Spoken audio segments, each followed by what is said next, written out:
Thank you for joining me here today. Whether you're listening while taking a quiet walk, sitting in your favorite chair, or perhaps beside the person you shared decades with, I'm grateful you've chosen to spend this time together.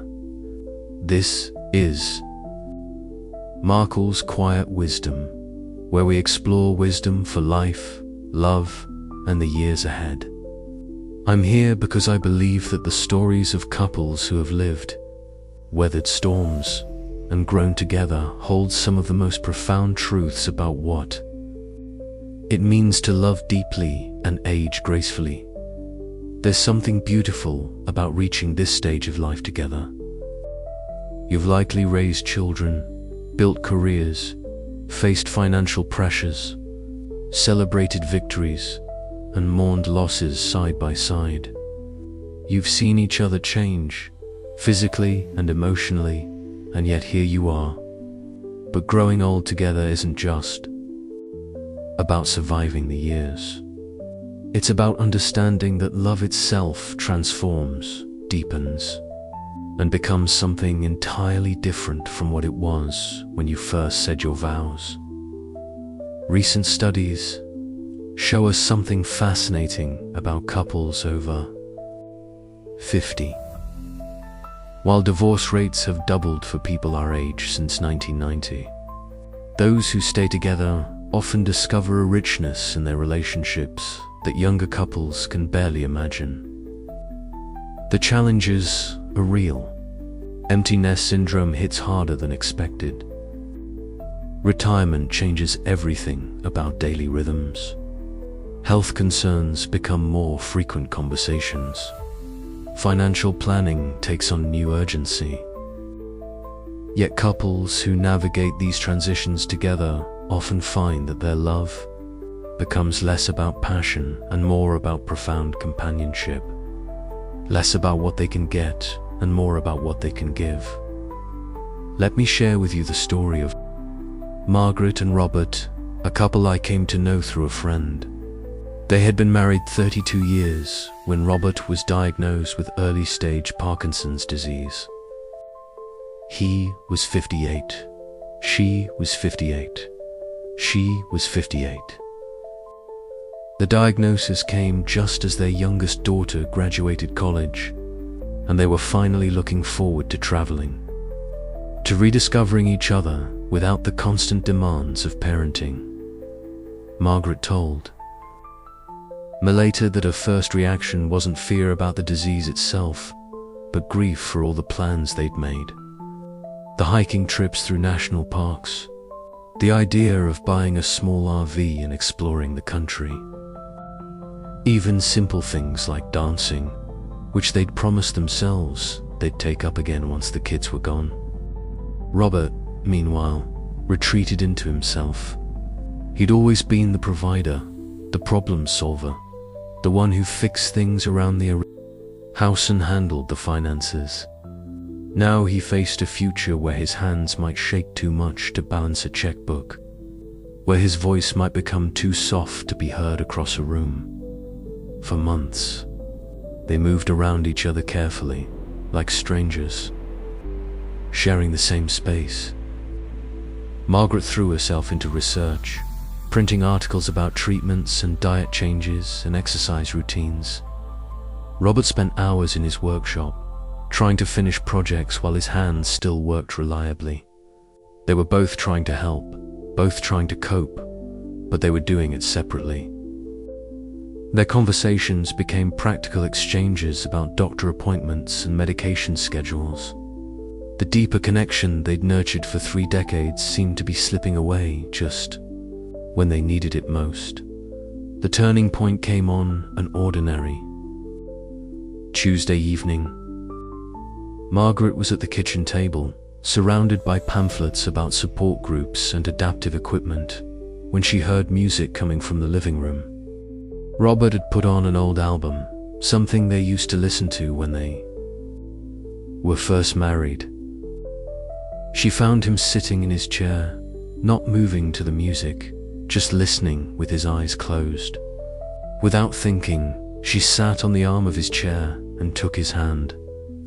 They didn't talk about the disease, didn't discuss treatment options or worry about the future. They just listened to the music together. That simple moment taught them something crucial about growing old together. They realized they'd been so focused on managing the disease that they'd forgotten to tend to their relationship. The next morning, they made a decision. They would face this challenge the same way they'd faced every other major life change. As a team, but also as individuals who chose each other daily. They started taking walks together every evening, not because the doctor recommended exercise, but because it gave them uninterrupted time to talk. Really talk about fears and hopes and memories.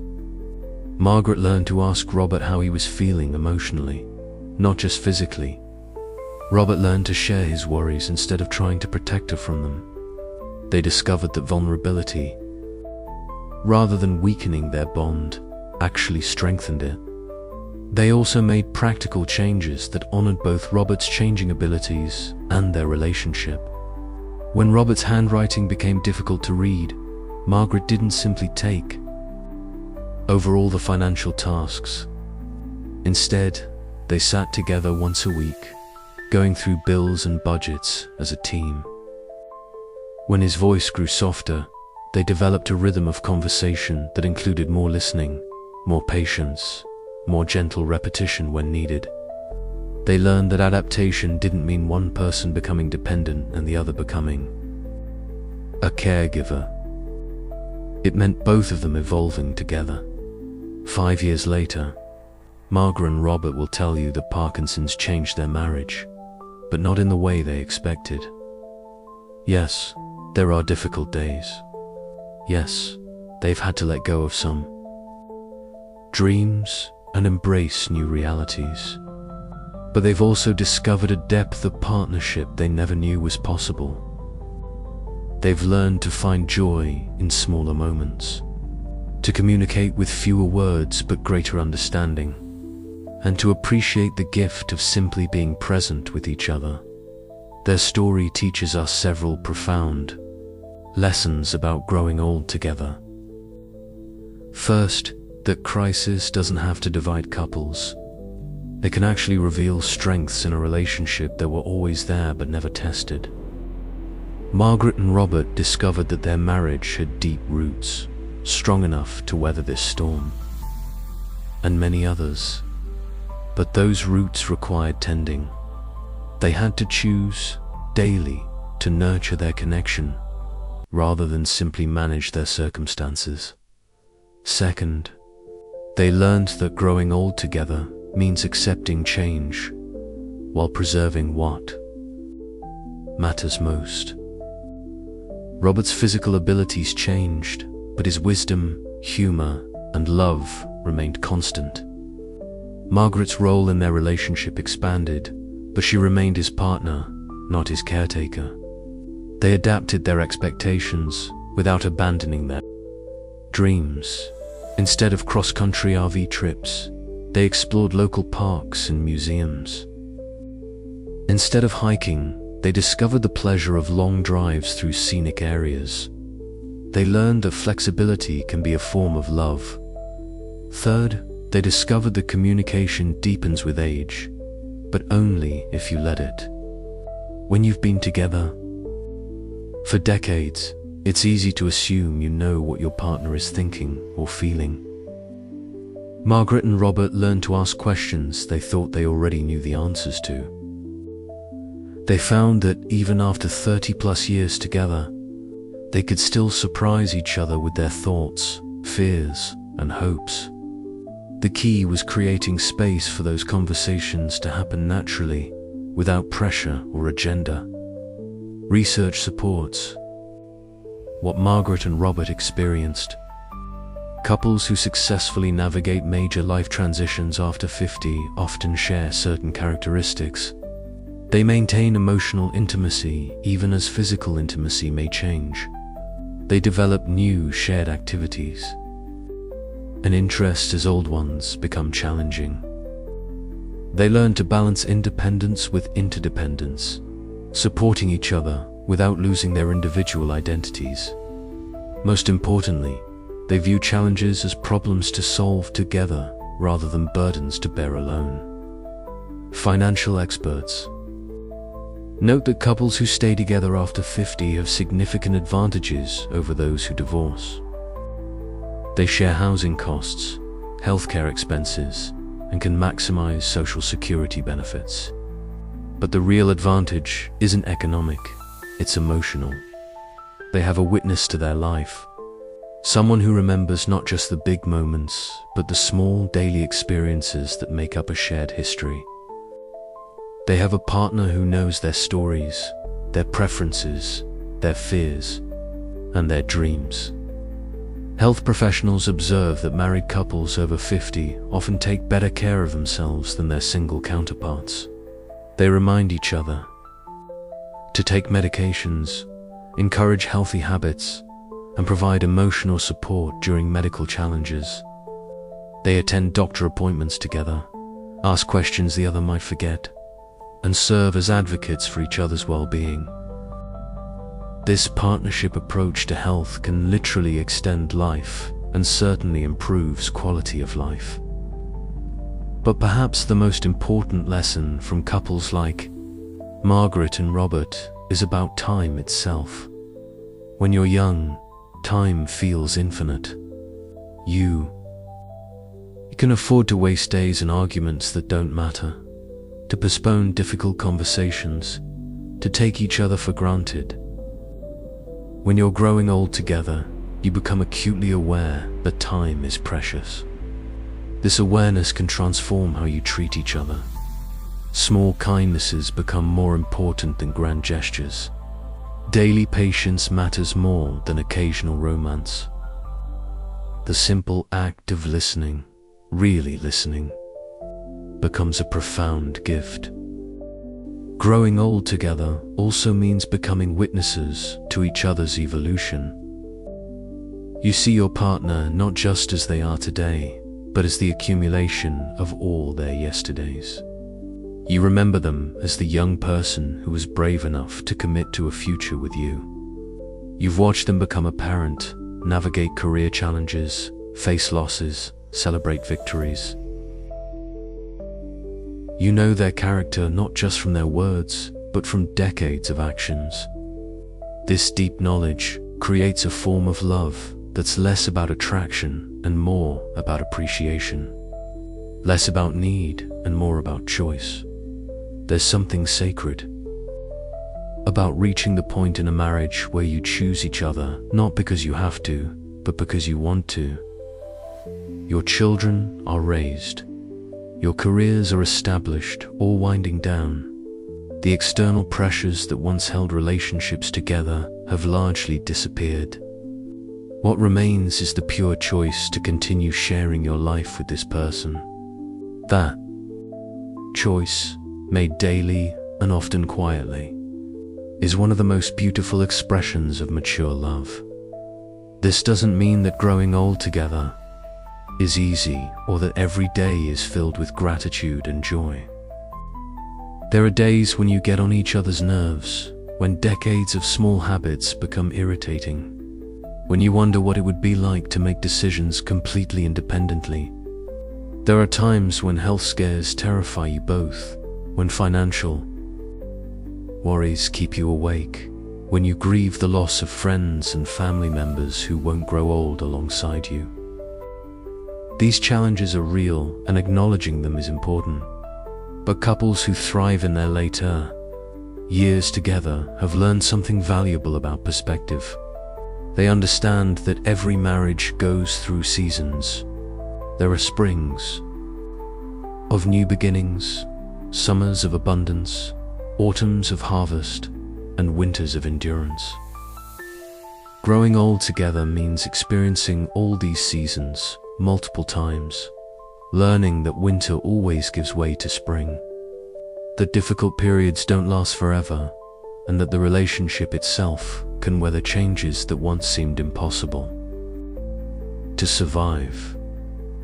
They've also learned the art of letting go of the need to be right in every argument, letting go of old resentments that serve no purpose, letting go of expectations about how their partner should change or grow. Instead, they focus on what they can control, their own actions, their own responses, their own capacity for kindness and understanding. This letting go isn't giving up, it's wisdom. It's the recognition that love grows stronger when it's offered freely rather than demanded. The couples who grow old together most successfully have often learned to find joy in ordinary moments. The morning coffee shared in comfortable silence.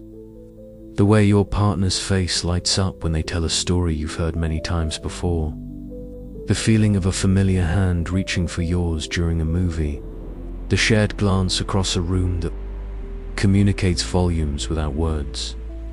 These small moments, accumulated over decades, create a richness that no amount of excitement or adventure can match. They've discovered that intimacy in later life takes many forms. Physical affection remains important, but it evolves. A gentle touch while passing in the kitchen, a hand on a shoulder during a difficult conversation, the comfort of sleeping beside someone whose breathing you know as well as your own. Emotional intimacy deepens as pretenses fall away and vulnerability becomes easier.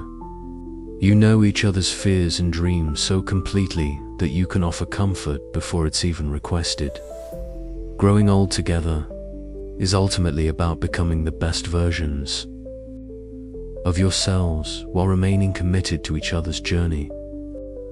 It's about celebrating the person your partner has become while honoring the person they were when you first fell in love. It's about building a life that's bigger than either of you could create alone, while still maintaining the individual identity that makes you interesting to each other. Your story, whether you've been together 30 years or 50, whether you've faced health challenges or financial struggles or family crises, matters deeply. The love you've built, the patience you've developed, the wisdom you've gained from choosing each other day after day, year after year, these are treasures that the world needs to see. In a culture that often celebrates new love and dramatic romance, says something quietly revolutionary about the deep, steady love of couples who have grown old together. Your relationship is proof that love can last. That commitment can deepen rather than diminish over time. The two people can weather life's storms and emerge not just intact, but stronger. That's wisdom worth sharing, worth celebrating, worth honoring. Thank you for the example you set, for the love you've nurtured, and for the hope you offer to couples just beginning their own journey together. This is Marçal's quiet wisdom, reminding you that the best chapters of your love story may still be waiting to be written. Your relationship serves as a living testament to the transformative power of enduring love. Every couple who sees you together, whether they realize it or not, is witnessing something profound about what human connection can become when tended with care and intention. The way you navigate disagreements now, with the wisdom of decades, teaches younger couples that conflict doesn't have to be destructive. The way you support each other through difficulties shows that partnership can be a source of strength rather than burden. Consider how your understanding of intimacy has evolved. Physical intimacy may have changed over the years, but emotional intimacy has likely deepened in ways you couldn't have imagined in your younger years. You've learned to read each other's moods, to anticipate needs, to offer comfort without being asked. This emotional synchronicity is something that can only develop through years of attentive presence. It's the kind of intimacy that sustains couples through the inevitable changes that aging brings. The rituals you've created together have become the foundation of your shared life. Perhaps it's the way you share morning coffee, or how you take evening walks, or the way you discuss the day's events before sleep. These seemingly small patterns are actually the architecture of your relationship, the daily practices that keep you connected and grounded in each other's lives. They represent choices made consistently over time, the decision to prioritize your connection even when life gets busy, or challenging. Your perspective on what matters has likely shifted dramatically over the decades. The things that seemed urgent in your 30s may now feel trivial, while moments that you might have rushed through before are now savored. This shift in values is one of the gifts of growing old together. You've had the time to discover what truly sustains happiness and what merely detracts from it. This wisdom about priorities is invaluable, both for your own continued growth and as guidance for younger generations. The legacy you're creating extends far beyond your immediate family. Your children and grandchildren are learning about commitment by watching you. They're developing their understanding of what love looks like over time, what it means to choose someone again and again, what it takes to build something lasting in a world that often emphasizes the temporary. This modeling of enduring love is perhaps one of the most important gifts you can give to future generations. Your story also challenges cultural narratives about aging and relevance. In a society that often treats older adults as though their most important contributions are behind them, couples who continue to grow and thrive together demonstrate that life's richness can actually increase with age. Your continued capacity for joy, discovery, and connection proves that the best years don't have to be behind you. They might very well be the ones you're living right now.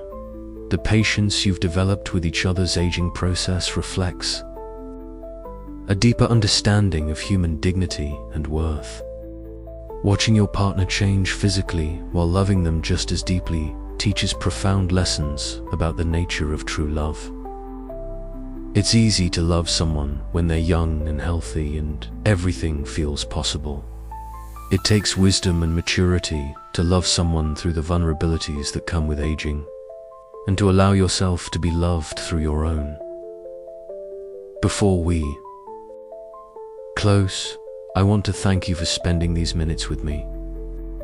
If you're listening alone or with the person you've shared so many years with, I hope you feel a little more seen, a little more steady, and a little more hopeful. Here at Marçal's Quiet Wisdom, we'll keep sharing real stories, practical encouragement, and gentle guidance for life, love, and the years ahead, because this chapter still matters, and so do you. If today's message spoke to you, please subscribe to the channel, and if you would, like this video so it can reach another couple who might need it. And consider sharing it with someone you care about. Sometimes one quiet story is all it takes to change the tone of someone's day. And I'll leave you with this question tonight. What is one small thing you could do this week not to fix your life, but to tend your relationships, so love feels a little more like home again? Until next time, take care of your heart, take care of your health, and keep choosing each other one day at a time.